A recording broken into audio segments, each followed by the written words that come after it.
first of all, for you, coming off the knee injury, how does it feel to, just be back out there playing? It feels great. It feels great to be able to move around, be with my brothers. Just even if it is practice, if I'm loving being out there with them again.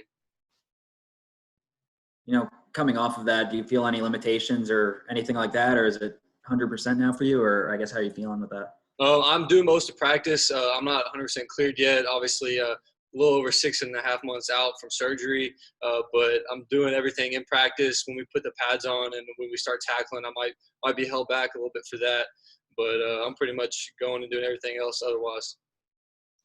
Hey, Clay, this is Wyatt Sparkman from the College Heights Herald. Uh, Being a linebacker, there's a lot of chemistry that goes with it, especially with the other linebackers out there. How does it feel just to be back out there with the linebackers just developing that chemistry for this year? I mean, yeah, just playing football, build chemistry with reps, just through playing with each other. And I played with these guys before. A lot of chemistry already in the linebacker room from top down. So it feels good to be able to build that with them again and get ready for this season. It seems like the linebacker position is one that had some of the most turnover on this team. Maybe the secondary as well, but the linebackers, you guys don't have Kyle this year. You don't have Eli Brown this year. I know you bring back Nick. Will should be eligible. You coming back off the injury. You guys bring back some pieces. I guess who you see as some playmakers out there, some guys to keep an eye on. Wow, we got playmakers all over the field. Of course, you got D'Angelo Malone coming back. Conference USA Defensive Player of the Year stud out there. You got Kincaid. You got new guys stepping up with an AJ taking Dev Key spot. You got me. You got Will Ignont. You got Nick Days. You got guys everywhere. So there's really not one person to look for. We're gonna be flying around. Everybody's gonna be making a lot of plays. Hey, Clay, you be one of the seniors on this team. What is one of the things you're looking forward to just going into your senior year this year? Looking to compete for a conference championship. That's my goal. I haven't won a conference championship before outside of our bowl ring back in 2019. That's my only ring, so I'm looking to get another ring. These last few years for you, it seems like it could be a trying time for an athlete. You had to sit out 2018 with transfer rules. Then you come on strong really at the end of 2019 season, I believe, started the last 6 games. And then last year, you weren't able to play. I guess, what's this whole process been like for you throughout this last few years? It's been a long process. I really have only played one season, and it feels like 4 years. It's been a long time. But just being on the field, just the love of the game is what really keeps me working, keeps me grinding. Just I don't really see myself doing anything outside of football, so I just love the game so much, and that's what brings my passion to work every day, whether it be sitting out and giving the look for the offense or doing my rehab when I'm supposed to, waking up early to do that twice a day. Just love the game is what keeps me going. Clay, like, how is it? What are some of the things you're looking for some of the younger guys, some of the new players out there, to see them how to develop their game? Well, special teams is a huge way for young guys to develop, get on the field early and make plays, make contribution, and then they get to step up. And when we need them later in the year, or if God goes down, God gets hurt, we're going to need these guys to step up. And really just me being an older guy, knowing the defense, I'm trying to bring them along as much as I can, keep their head on straight, and just kind of be a mentor for them whenever they need it. Coaching staff looks a little bit different this year. Obviously, Coach White's now at South Carolina. Coach Crum elevated to the DC position, where he had the backers last year. So you probably know him pretty well. But you guys bring in Coach Bastian. I guess what's this whole, process bringing in some new coaches been like for you? The process has been really smooth. Actually, Coach Crum's done a great job of bringing in a guy that knows his stuff and that is excited to be here. We also got older guys in the room that have been here a while, me and D. Kane. We know the defense, and we also have Coach B that's helping out a lot. He's a really smart, young-minded football coach, and he's going to do great things one day. So he's also helped the transition a lot. Guys all set? Good. All right. Good. Thanks, Clay. Thank you, Clay. All right, later. Appreciate you. Thanks.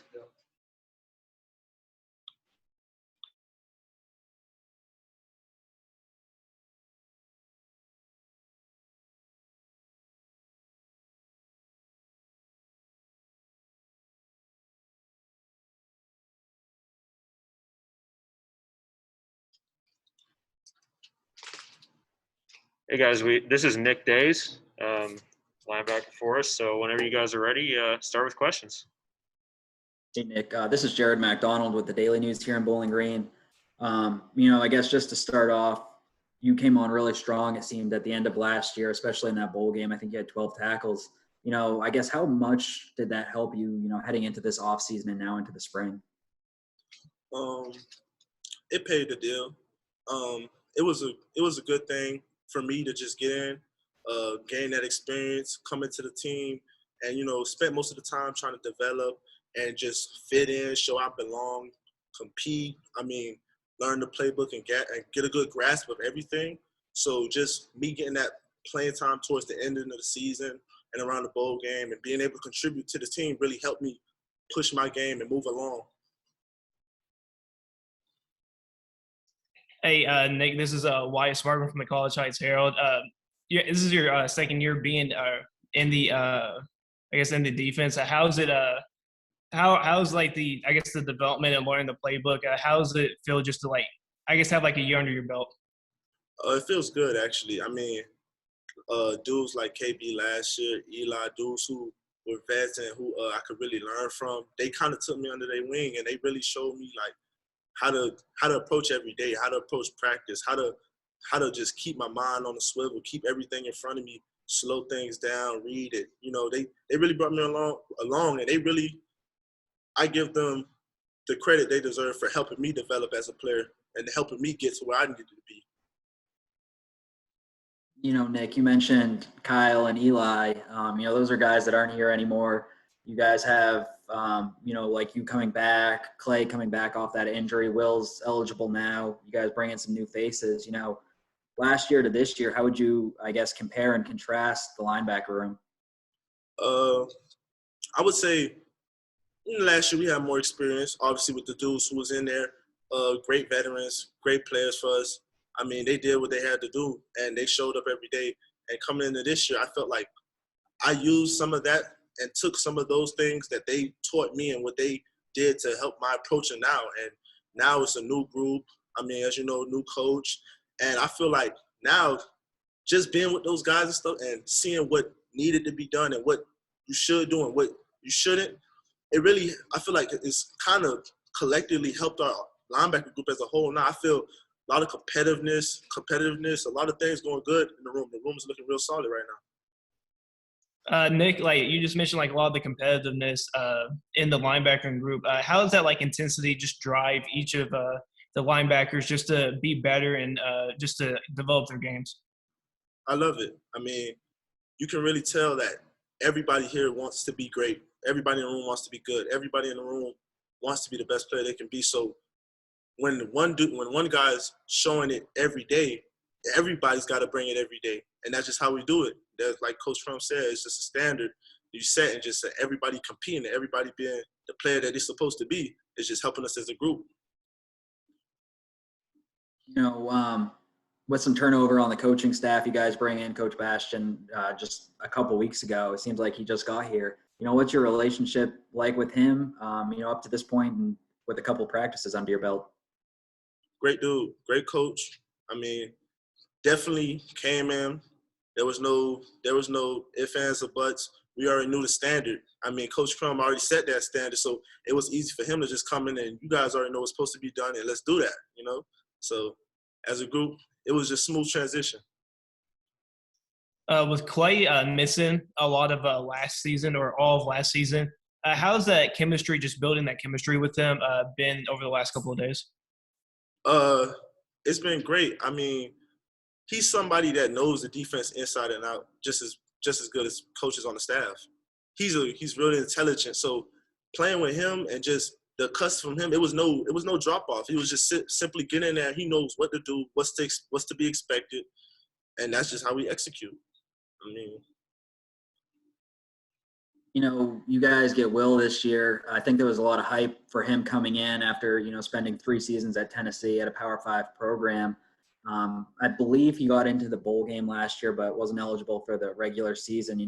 As a guy that you've seen him in practice for about a full year now, what do you think about his game? What makes him good? And I guess what should people know about his game? Dog. He a dog. He gonna come. He gonna play. That's just everybody in the room. Him, myself, all of us. We gonna play. He a dog. He gonna do what he gotta do. We all know what's expected. We all know the standard. So we love it. It's good. It's good stuff going right now. Has any of like the younger guys like kind of popped off the page, especially like you're talking about the competitiveness and like some of the intensity? As some of the like the younger guys just like popped off the page. As of right now, younger guys, they're showing their worth. They're proving themselves. They're coming in. They're competing, and they're not shying away from anybody. I mean, we got young guys in the room, and they're not. They know if anything, they got to be ready to step up. Everybody has to be ready to step up. Everybody has to play their part, and that's how we all get better as a whole. We're as strong as our weakest link, and we don't have weak links. All set, guys? Come on, good. Thank you, Nick. Thank you, Nick. Appreciate it.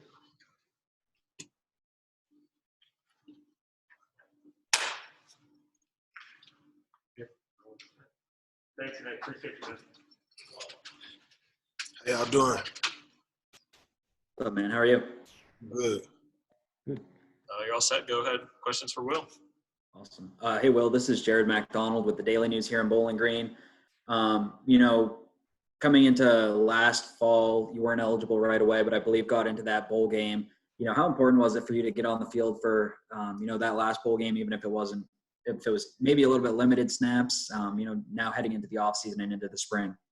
I was just excited to be out there. My last game was against BYU, the season prior to last. So it was a long time since I had been out there, but Coach Hilton, I think he did a great job allowing me to do scout team and get those reps against the ones all season. So it wasn't really like it was any drop off when I got that opportunity to be eligible and play. Obviously, I wasn't really familiar with the playbook because I was, you know, doing scout team and just trying to give my team a look as best as I could. So I think the way that Coach Crum and Coach White worked me in, I just appreciated it. I appreciate the reps. Special teams was big for me, so that was something that I took serious during the bowl game because I knew that's something that I could do and something I did at Tennessee. So it was just a blessing to be out there, man. Like, I just enjoyed it. Hey, well, this is Wyatt Sparkman from the College Heights Herald. How is it, Phil? You've been here for a year. How is, I guess, the learning of the playbook going, and I guess how's your, I guess, like development going? So it's kind of I compare it to my sophomore year at Tennessee. That's kind of when I was able to really grasp the playbook and know the ins and outs and really I mean, if you look at it like classes, when I came here, I started at kind of level 300 or 400, already having experience playing in the SEC, and now I feel like I'm level 600 because I'm really like starting to learn the ins and outs of the defense, and it's been really smooth because Coach Crum is a really great teacher, and we do a lot of, you know, extra meetings. His office is always open for us, so I feel like with him and Coach Best and those two great minds, like there's no reason for us not to know what's really going on. And I think they do a great job just explaining and teaching that to us, so it makes it easy for us to go out there and execute. You know, obviously there's a lot of experience gone with Kyle Bailey and Eli Brown, you know, not with the program anymore. And it's going to be a lot of, I guess, maybe different faces out there this year. But it seems like a lot of experience. You know, Clay had that year before his ACL. You've had that experience. You know, bringing a guy like Matthew Flint, Nick Days got some time last year. You know, even if it wasn't guys that were out there for Western Kentucky necessarily all the time last year, how much do you think that experience just being with the college football program helps? I think it helps tremendously, especially when you have older guys and then you have young guys who are hungry and ready to come in and play. It all molds together well.